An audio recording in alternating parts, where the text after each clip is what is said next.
Okay, well, good morning, everyone. The clock has ticked around to 10 o'clock and a little bit after, so I think we should get going. Thank you all very much for coming to our webinar on the subject of the value of giving back, the social return of charity shops.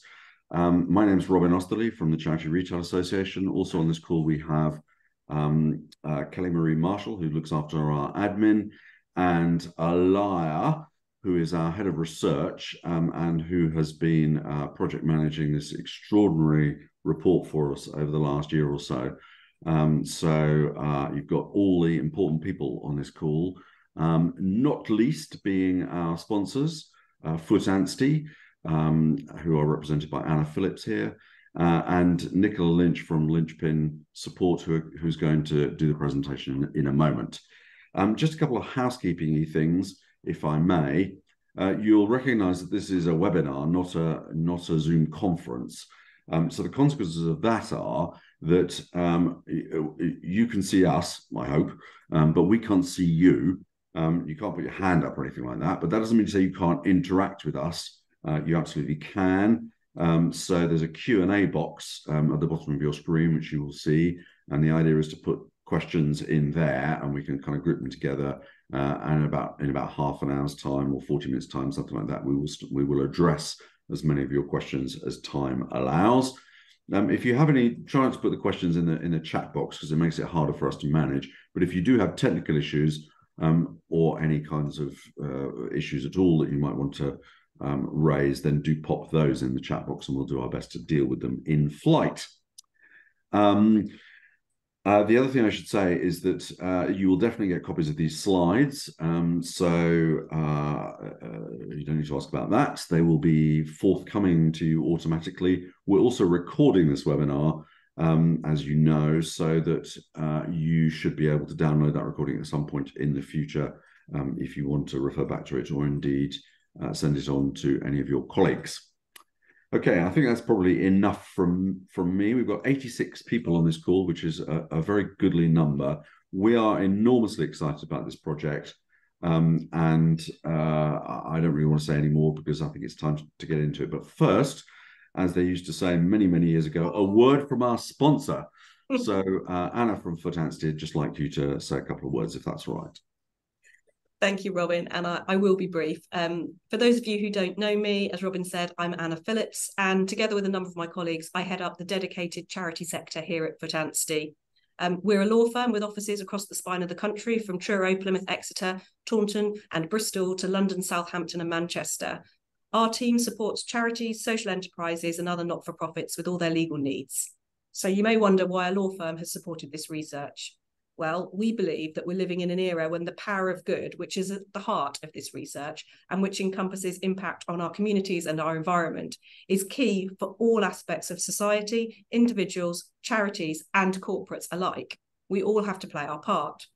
Now, we've got an official quote on the screen, but actually what I wanted to talk about was the fact that I was very privileged last week to attend the House of Commons launch of this impactful research, along with the reception afterwards when I had the opportunity to chat to many CRA members, as well as Tim Goodspeed, who worked in partnership with Lynchpin on this report, and representatives from Social Value UK.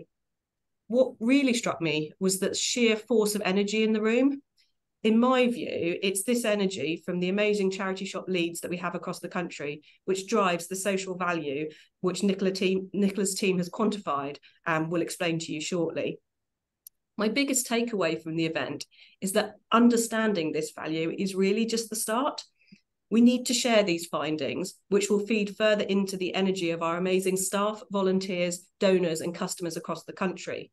And in sharing alone, but also through other mindful actions, we can increase this value. These findings, I think, are a seminal moment where the sector can take stock and feel immensely proud of its powerful positive influence on social cohesion, lived experience, and the impact of giving back to people and the planet. We can use this data alongside our individual stories of impact to influence policy, perception, and our own future actions.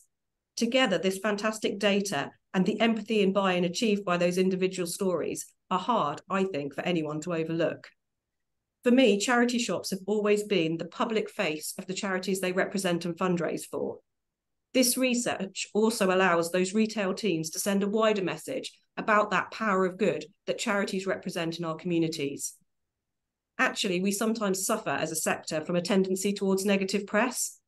This message, though, is incontrovertibly positive and supports the UK's love of its charity shops with clear evidence which can now underpin that sentiment.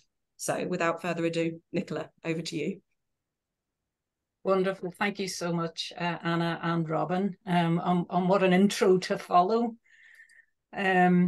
So my name's Nicola. I'm here representing the research team, which comprised of myself, Charlotte Osterman and Tim Goodspeed. So the three of us work incredibly closely with Elia and the team at Charity Retail to produce the report and the assets that we're going to give you a little bit of a tour of today.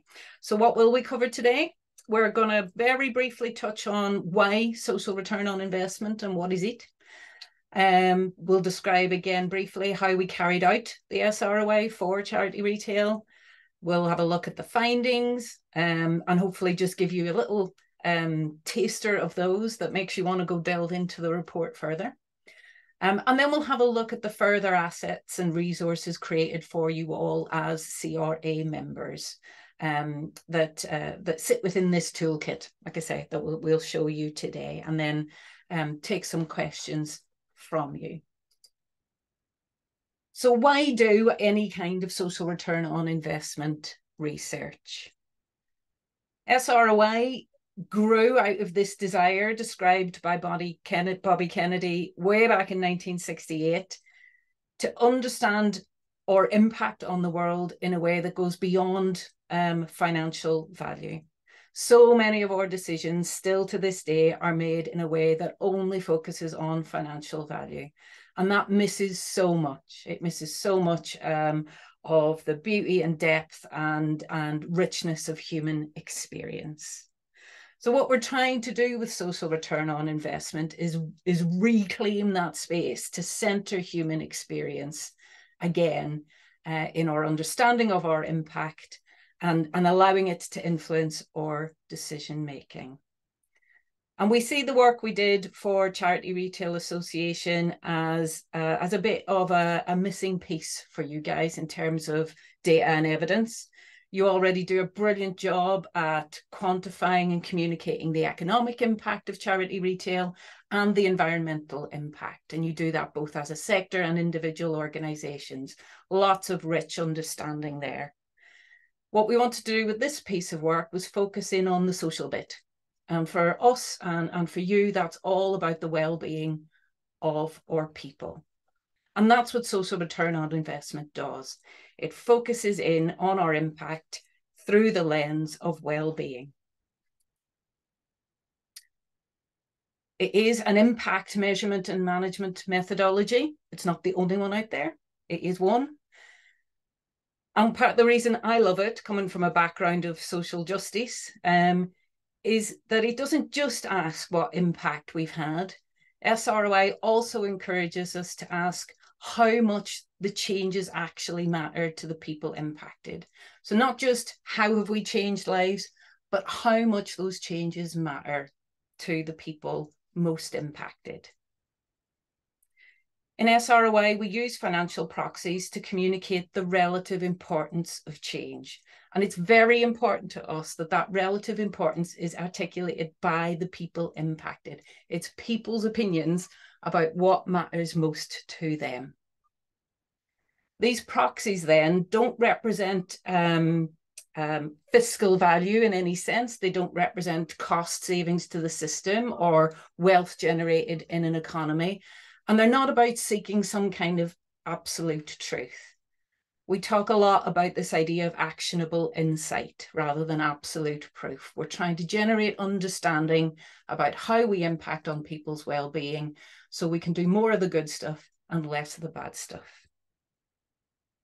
In terms of Charity Retail Association's SROI then, it's fully aligned with the international principles of social value, which I'm going to show you in a second.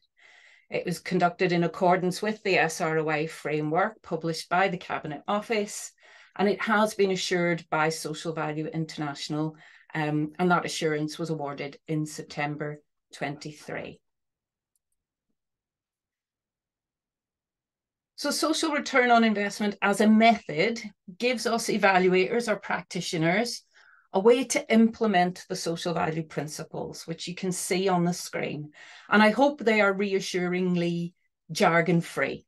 It's the principles that first attracted me to this kind of method, and it's the principles that we hold dear as we conduct every SROI. At the heart is involving our stakeholders, putting them right in the middle. Then we want to understand what changes from their perspective, value the things that matter, and we do all of that in a way that's transparent and tries to avoid overclaiming. At the end, we have the piece, the final principle around being responsive, and I look forward to discussions with you all about how we will be responsive to the research that we've done, and Anna referred to that already in her introduction. So how did we understand what changes, that vital piece of the puzzle according to the principles? And we did it through going out and talking to folk, through stakeholder engagement. We identified 4 stakeholder groups in combination with the team at SROI and the advisory group. And those 4 main stakeholder groups were customers, donors, staff, and volunteers. And then we went on to conduct a series of focus groups and interviews.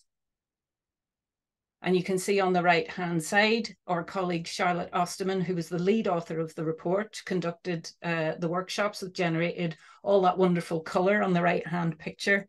And she had very rich conversations with people all over the UK about what changes for them. Following that qualitative research piece, the actual getting out and talking to folk, we conducted an online stakeholder survey, and many of you will have contributed to that survey. And the survey is an important piece of the puzzle for us. Not only does it reach more people, but it allows us to do the piece around quantification. And you can read all about that in great detail in the report. I don't want to go too far down the rabbit hole on that today. But as I said, the online stakeholder survey allowed us to carry out the elements that are around quantification. So understanding things like weighting and ranking and duration, all of which, like I say, goes a bit down the rabbit hole of SROI, but very happy to take questions on that later this morning. So most importantly of all, what did we find out when we went and talked to those 4 stakeholder groups? What did we find out about the changes that are most common across their experiences? And you can see those on the screen today. I won't read them out to you. I'll give you a second to absorb those. And hopefully they chime with your own experience of your work in your individual charity retail organizations. The top 3 outcomes then were giving back to others, doing something good for the planet, and a sense of community. Those are the 3 that screamed from the rooftops when we analysed the data.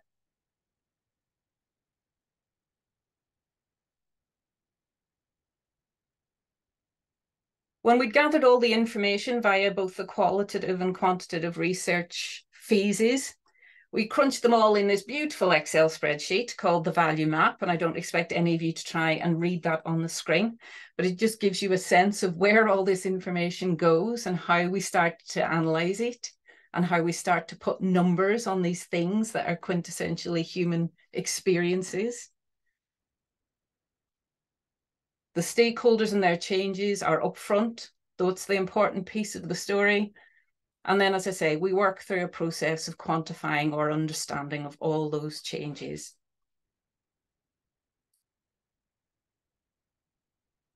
One of the questions many of you will no doubt have is how we came up with an appropriate monetary valuation to start putting a monetary figure on those human experiences of change in their well-being. And to do that, we used something called a well-being valuation. And that's a statistical analysis that shows what a change in someone's well-being could be worth to them by comparing it to what we know about changes in people's well-being related to their income. There is a full technical paper on the well-being valuation available to all of you with the other resources. So for anyone who's interested in that piece of work, you can go and explore that further.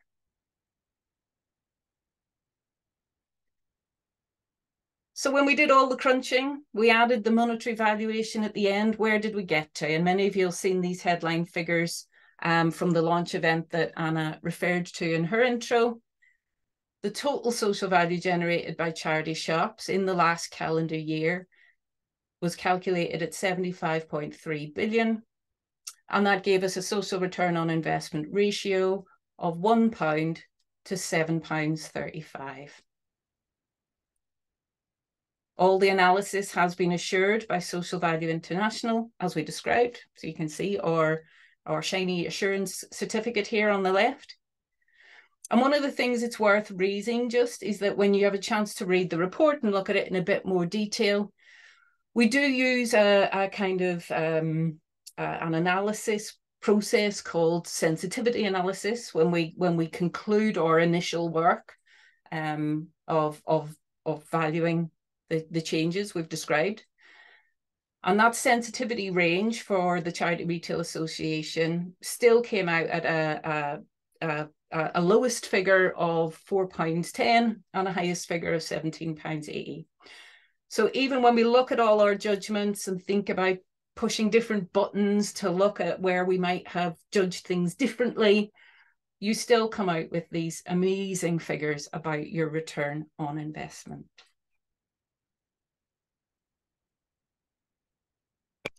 So speaking of that report, what kind of information can you draw from it? And we're just going to give you a couple of kind of highlights here. The biggest percentage, nearly 50% of the value generated by charity retail associations comes from this feeling of giving back. And that's combining a feeling of giving back to others and a feeling of giving back to the planet. The other largest chunk of value sits with the feeling of community generated when charity shop staff meet your customers with friendliness and compassion. And about 30% of your value is attached to that particular outcome. We can chop and slice the data and the information in lots of different ways to help us understand your impact in different ways. And you can see from the table at the top that per individual, your largest impact is on volunteers. And you can see the value per person there comes out at 3,177. But as a whole group, your biggest impact is on your customers. And that's because that stakeholder population size is so big for customers. You can also see here that the top three outcomes shift around a little bit for staff and volunteers and customers and donors. And again, that gives you some information you can think about using in your own context or think about testing in your own context. When you go and talk to your own stakeholders in your individual organizations, do they tell you the same?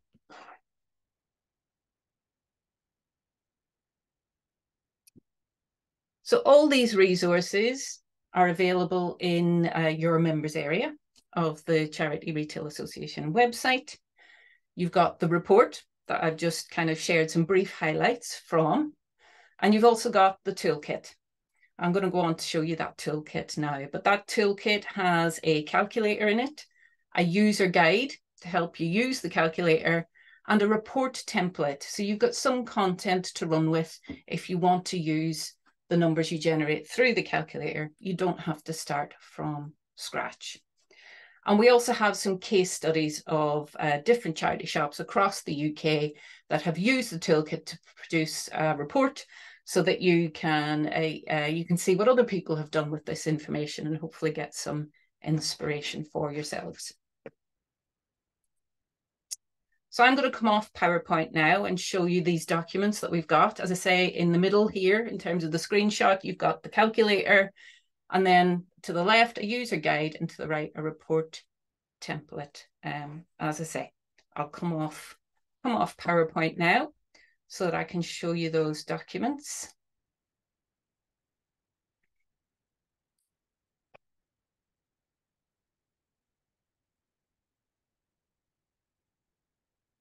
And we'll start with the calculator itself.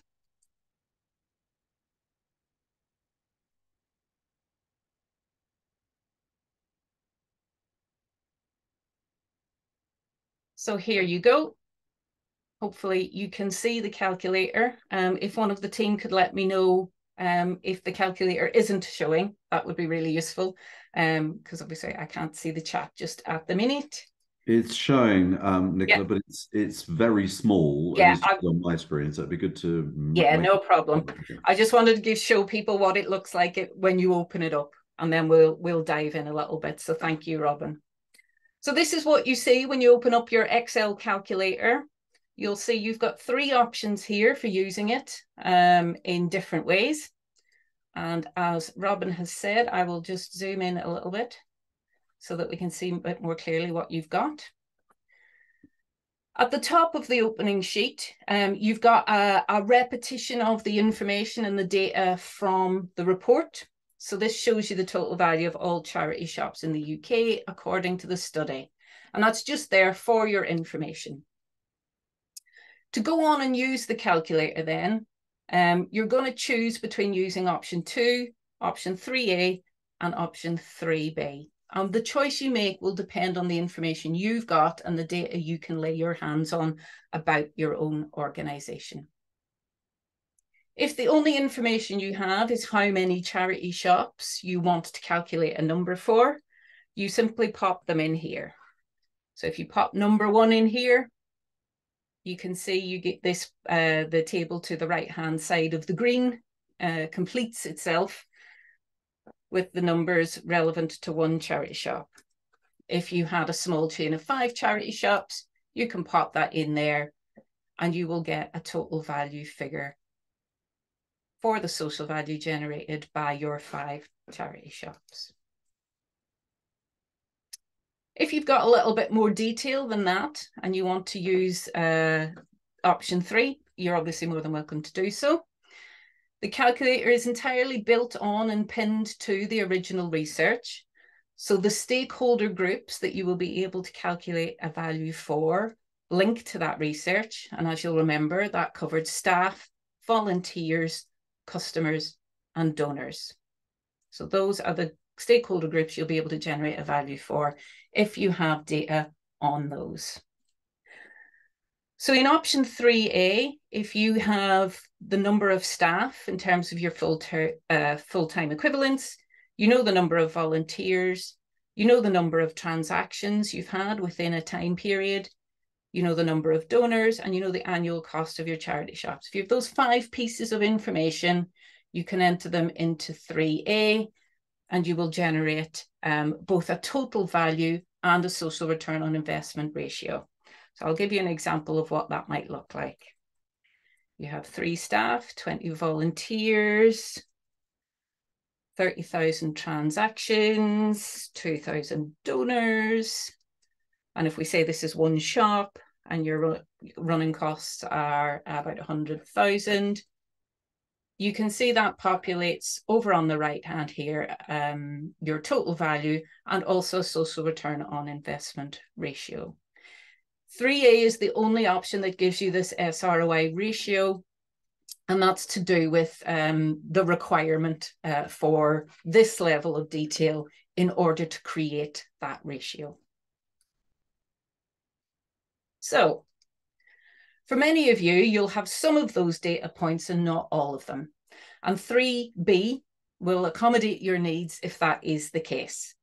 So say you know the number of staff and volunteers you have, like we did before, but you don't know the number of transactions or donors. You can use this checkbox to the right, and the calculator will estimate those missing figures for you.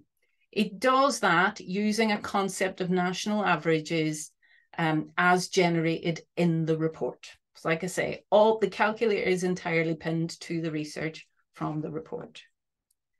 If you also have the information about your the annual cost of your charity shops. You can pop that in there. And again, you'll generate a total value figure on the right. So like I say, this option is here for those of you that have some of the data points, but not all of them. When you've completed the calculator, if you look at the bottom, you can see a series of options for option 2, 3A and 3B report tables. And if I click on option 3B and zoom in, you'll see the calculator will generate some more detail for you based on the information you input on the front page.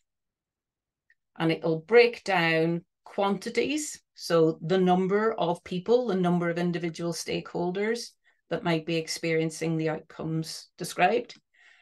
And it also breaks down the value. So you get two sets of tables relating to quantity and financial value or monetary value.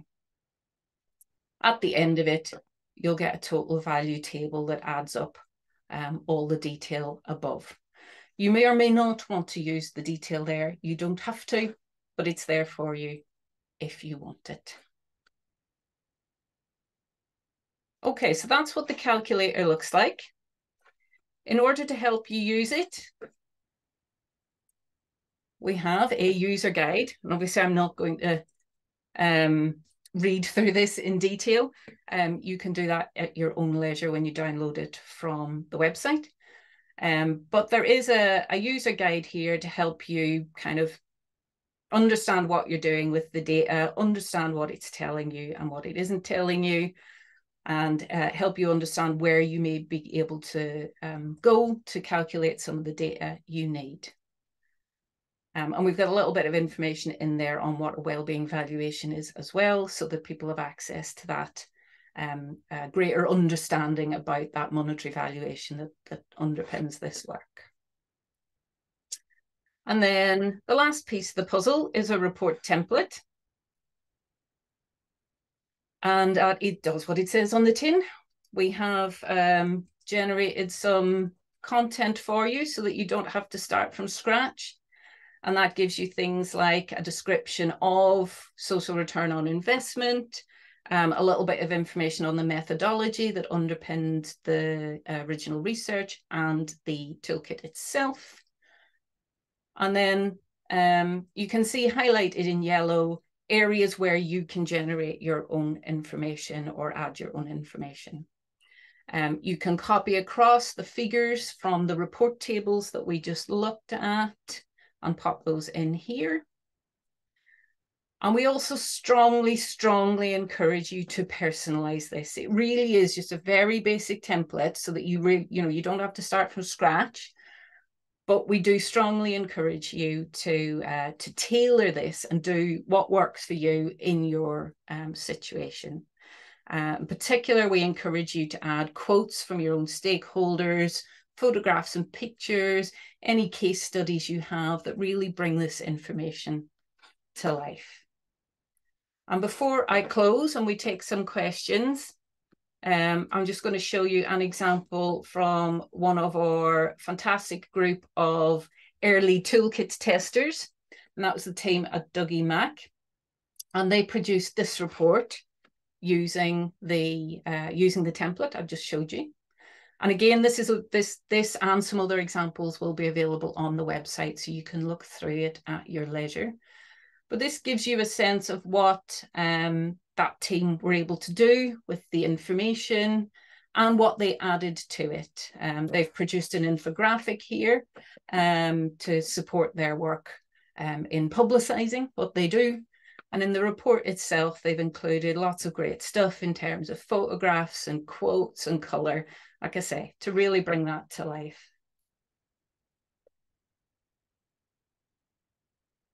So there we go. That is a very quick whistle-stop tour of the assets we produced alongside the report itself.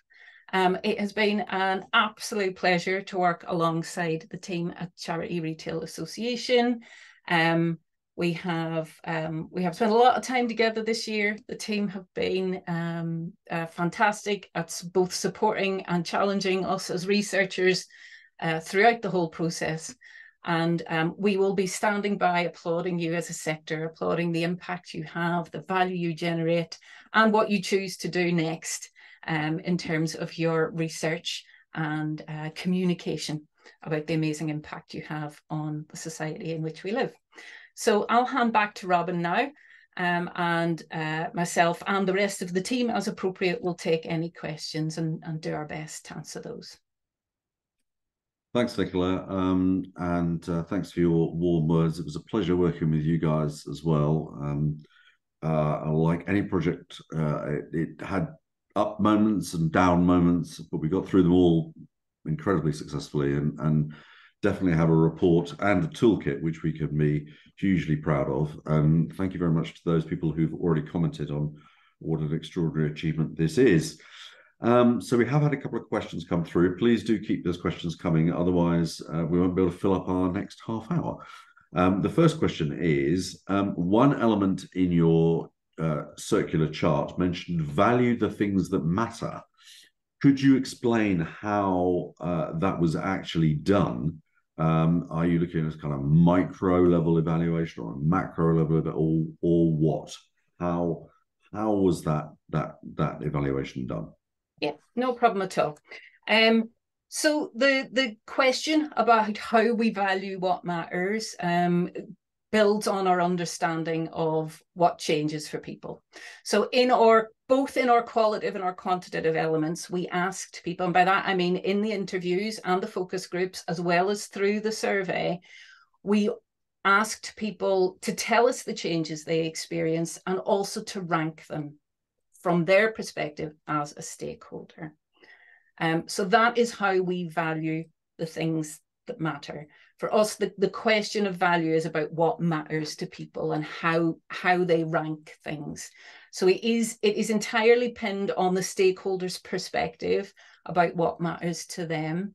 Like I say, we did that through conversation in focus groups and interviews, but we also did that in the survey, where we asked people to select which outcomes they experienced and then both rank and weight them. So they identify what is most important to them and also by how much. And then we attach the monetary value to that. We used the well-being valuation that was generated, we used it as what we call an anchor value. So the full value is given to the outcome that people rank as most important to them, and that drops. You claim less of the value as the outcomes become less important to the stakeholders from their perspective. Was that okay, Robin? I know it's hard to balance the going down the rabbit hole of the technical stuff. Sure.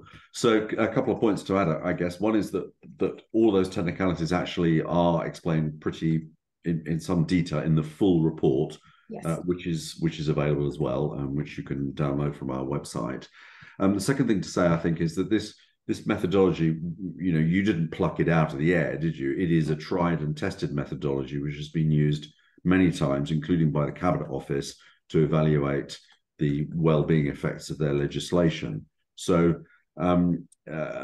although it might seem a little bit academic and arcane, in fact, it is well grounded in a number of.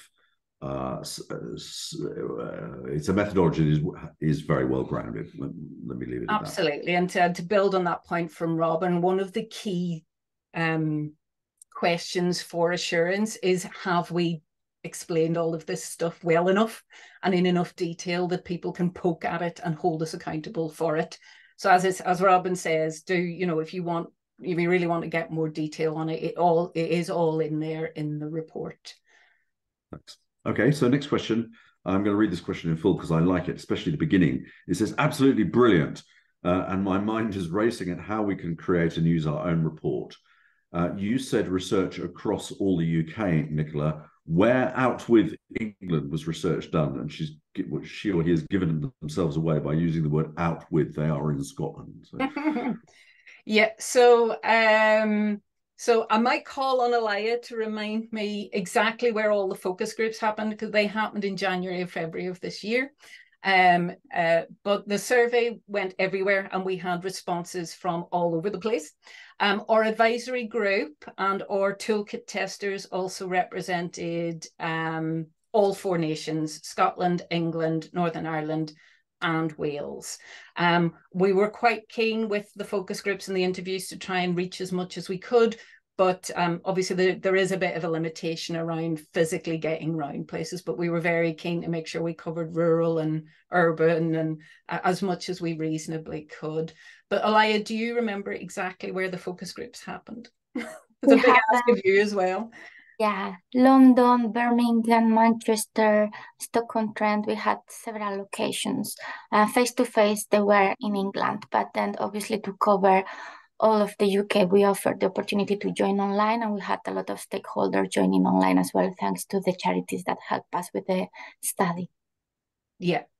And of course, the survey was done at UK level, so we have all the nations represented. Thanks, Alaya. Okay. Andrea asks, how do you engage people who may be more figures focused and only see value in money in the till and on a P&L report, thinking more along the lines of directors and board members? I might say something to that, but yeah, please do. What are your thoughts, Nicola? No. Do you want to go first? All right. So I think one of the reasons that we were so keen to commission and do this report, Andrea and everyone, is that we, sort of everyone knows in their hearts of the value of charity shops above and beyond the sheer financial contributions that they make to their parent charities.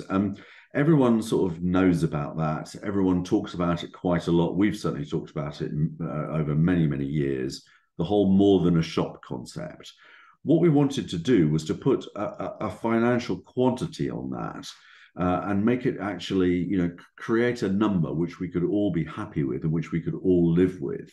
And although you're right in the way your question is framed, is that it isn't actually a number that relates to real cash, pounds and pence, it is nevertheless a number which is comparable across the sector. And which you can use to say to your trustees, for example, that for every pound that we invest, we are making a community impact of around £7.35, I think the figure was.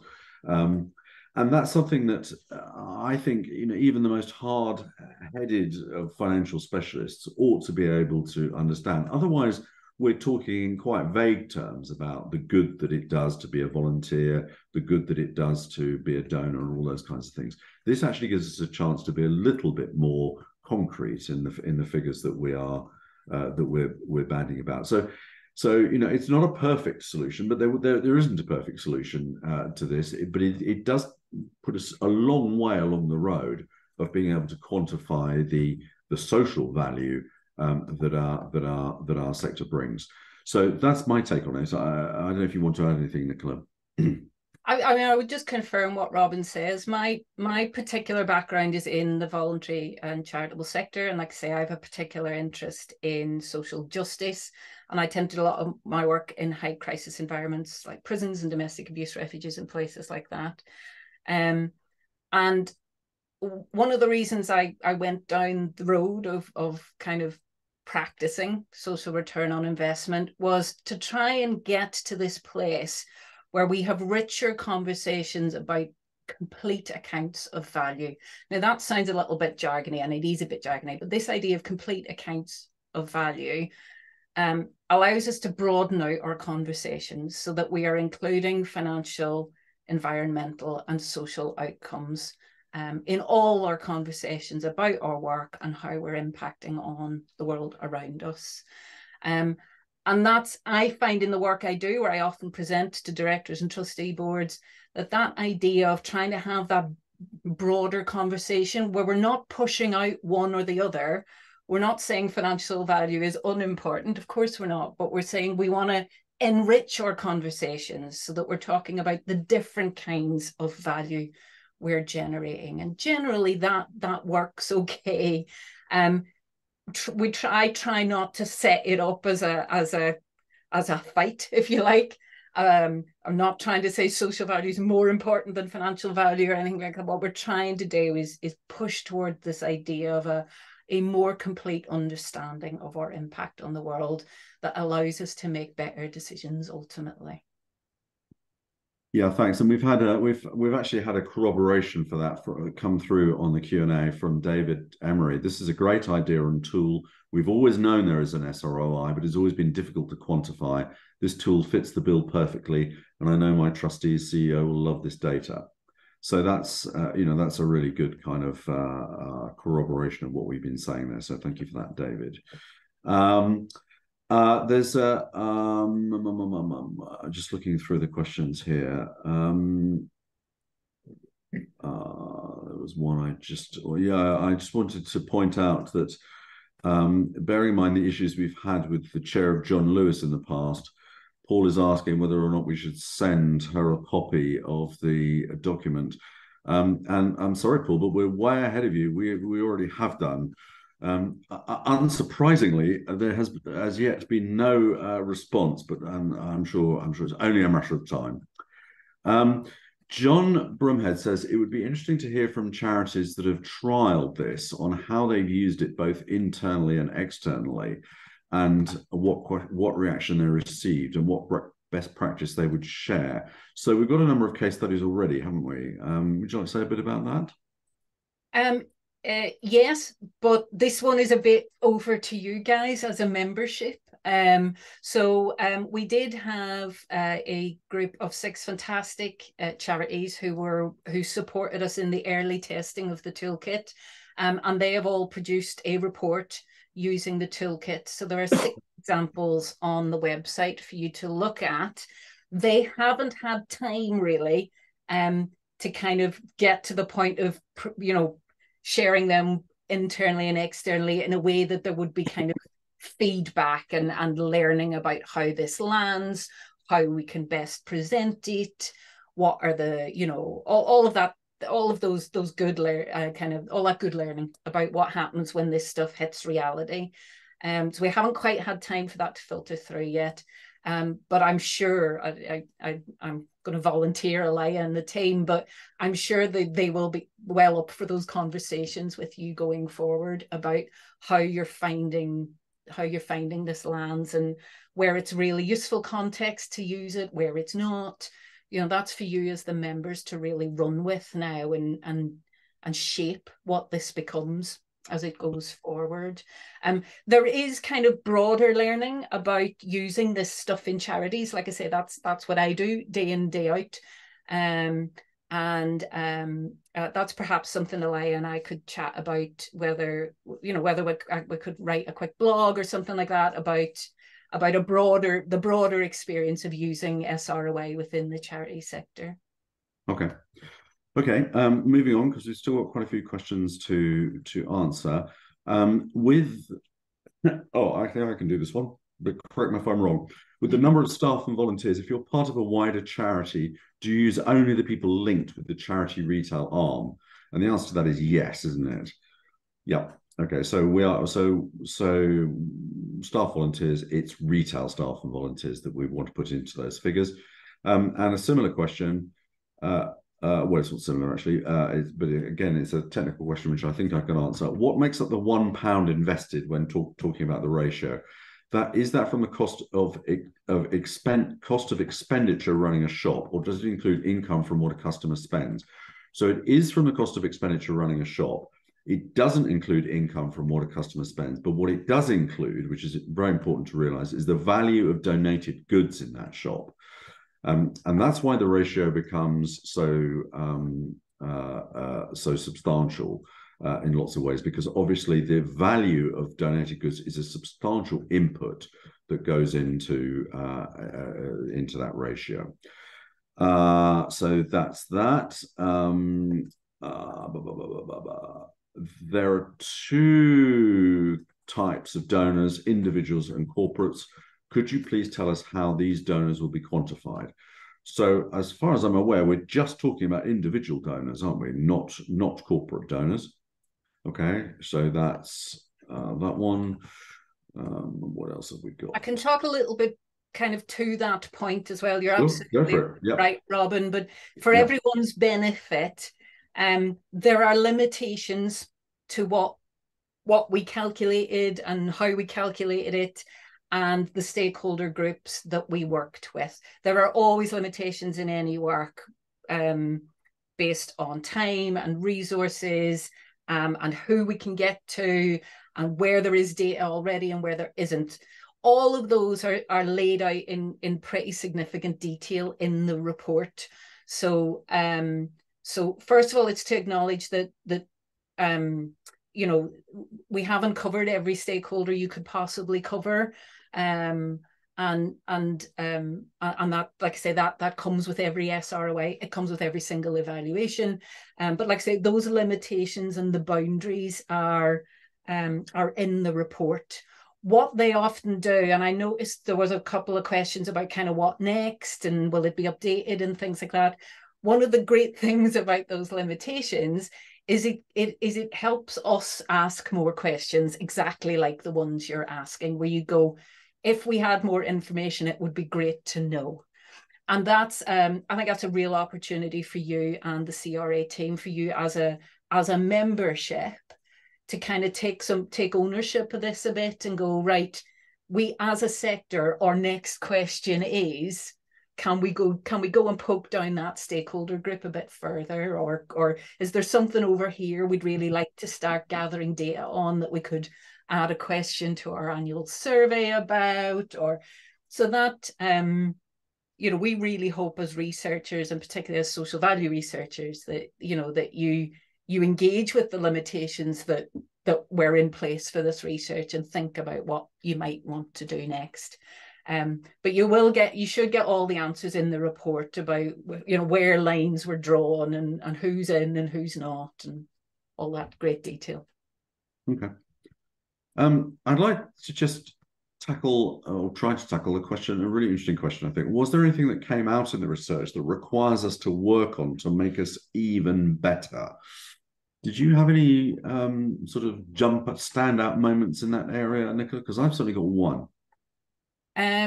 So the one, in terms of the kind of specific research that we conducted, SROI goes out with open questions. So we don't go to test outcomes. We don't go to test the theory of change. We go out and talk to people about and ask them openly, what change have you experienced in this context? And that always opens the door to people sharing negative outcomes. But we do also ask specifically, we do prod a bit on that one and say, were there any negative changes? And one that came through was a health and safety concern. That again, you can read a bit. It wasn't a strong element, but it was a small element that identified something that you could kind of ask yourselves as charity retail associations about your work and where it might be having a negative impact. So that's the kind of evidenced piece. For myself, I think there were lots of interesting things that came out. I think one of the really interesting things is less about what you can do better, but how you leverage your impact more. Because I work a lot with excluded and marginalized communities, many of whom use your charity retail organizations, and in many cases they are the lifeline for those people. I think what this research does is really kind of hopefully boost your confidence to really embrace that part of your nature as charity retail. So like I say, not necessarily to do it better, but to really leverage it and really think about the communities in which you're operating and your capacity there to deliver even more of the great stuff that you're already delivering. I'll stop there because I could witter on for ages about that one, and Robin will have to cut me off at some point. So I'll hand over to you, Robin, for your thoughts as CRA. Yeah, the big takeaway that I got from this actually was the incredible importance in all of these calculations of customers. And the reason that they are so important is not necessarily because, you know, of any particular role that being a customer gives you, but because there's just so many of them. In fact, we worked out a customer base of around 47 million, I think, which is, you know, pretty much, it's not far off the entire adult population of the UK. So the thing that jumped out at me, just by coincidence, I'd had a misdirected complaint about customer service in a charity shop about a day after I read this report. And it suddenly struck me that actually customer service would make, you know, getting that right makes such an incredible difference to the well-being figures. If you are multiplying that by 47 million, if you've got 47 million happy customers, that's a very different proposition to 47 million unhappy customers. So I think the takeaway that I got is because we deal with so many customers compared to the number of staff and volunteers and possibly even donors that we get, that actually, you know, it's a really good reason for us to say, well, we will add an enormous amount of value if we get our customer service absolutely right. So I think, Trevor, that would probably be my takeaway from this. It's a bit sort of oblique, but I think it is really important. It gives us a really strong understanding of where those well-being measures lie. Okay. Just a very final one then on that as well is, if you remember from the slides, the greatest individual impact you have is on your volunteers. Now that links to the customer service piece very much, of course. But also I think there's an opportunity to really think about that. You do a brilliant job at supporting and enabling volunteering, but this is the evidence about just how much impact that has on those individual volunteers. And you know, and a good encouragement to keep up the good work or improve where you can. Okay. We've had a couple of questions about how often we're going to update this report. And even though Alaya is not on video, I can see her going kind of white at the thought of having to do annual updates. We certainly wouldn't be able to do annual updates, I think. But we certainly are looking for ways in which we can keep this report fresh. And how we can, you know, perhaps update more regularly than that, one or two of the vital figures that are in there. One of the sort of concomitant questions of that, Nicola, has been how long do these figures kind of remain valid for? I mean, you know, would you be inclined to say, well, actually, the picture is going to be pretty much the same over the next 2 or 3 years, or 10 years, or 20 years, or, you know, how long can people validly use it for example, in their annual reports?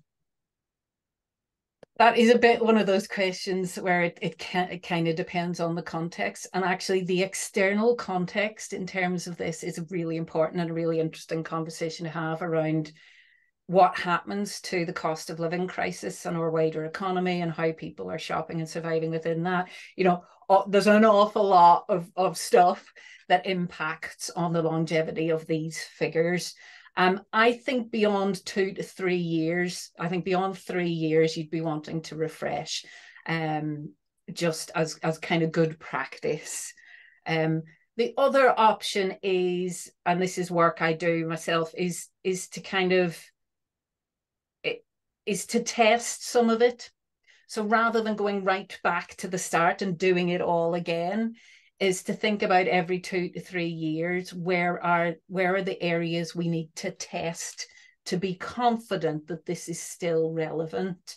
And I know that's a very high level answer. We'd need to think a bit more about what that meant. But, you know, if we have a sense that customer behavior is vastly changing, or volunteers are having a vastly different experience, those might be things we want to check. The other kind of pointer around there is some of the sensitivity analysis work we did. So where there were judgments we had about things where we had a bit less data, or that, you know, those might give you ideas about the things you would want to test in 2 to 3 years' time, to see if you could still retain confidence in the numbers. Okay, that's really helpful. Thank you. And the final question that I think is worth just having a quick look at is, how does this SROI figure compare with other potential SROI figures that might exist around and about in the UK.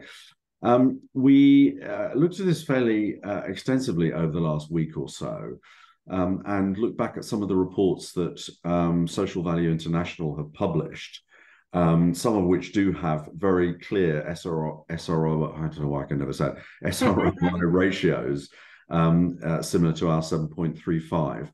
The closest one I could come across, and look, let me caveat this by saying that obviously the methodologies are quite different.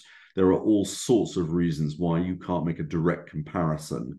And I don't want you to go around saying that charity retail is far better than, you know, this industry or that industry because of this reason or that reason. That wouldn't work. But just as a point of, you know, just as an anchor point, just as a point of comparison, I was very interested to see a report that was done in, it's slightly old now, it's 2016, on the SROI of local post offices. Now, at that time, there were 11,000 local post offices. So there's probably quite a lot fewer now. But at that time, there were 11,000. And they obviously are, you know, situated in loads and loads of individual communities, just as charity shops are. And that figure came out somewhere in the region of about 5.5 compared to our 7.35.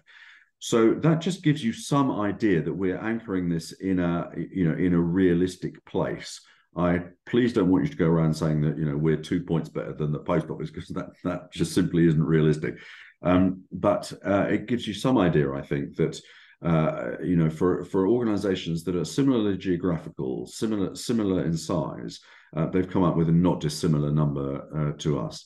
And just finally, Nicola, is there anything you'd like to add to that, or just a really quick one to say it's very, very difficult to compare SROIs. When you have a look at the report, you'll get a sense of why that is. Outcomes are different, and the financial proxy that's used. In our case, we used a well-being valuation.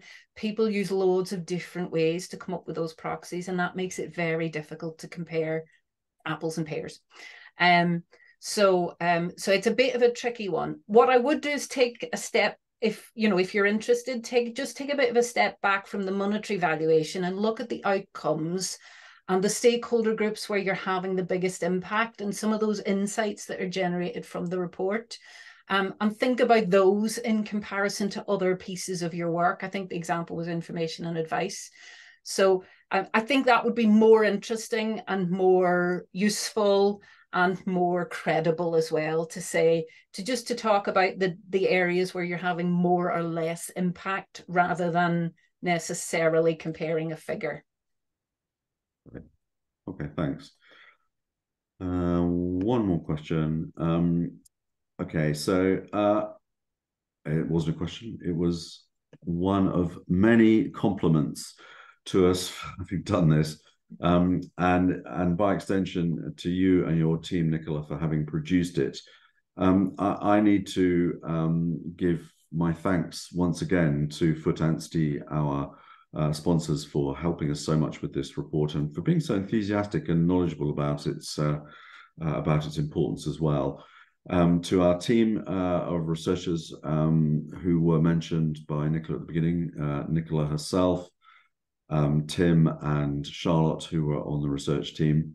They were unbelievably expert and knowledgeable about this. Tim is one of the country's leading proponents of this methodology, so it's brilliant that we were able to use him. And perhaps above all, to Alaya, who has devoted in the last kind of 9 months of her life to this, to a very large extent, and has done a magnificent job, I think. And indeed to the rest of the CRA team and board, who have been so supportive in underwriting and undertaking this really important piece of work. And finally, thank you all for coming. It's really great to see so many people here and so well engaged. And we look forward to seeing you at conference, where I've no doubt we will be talking about this again if we don't see you before. Thank you very much, and goodbye.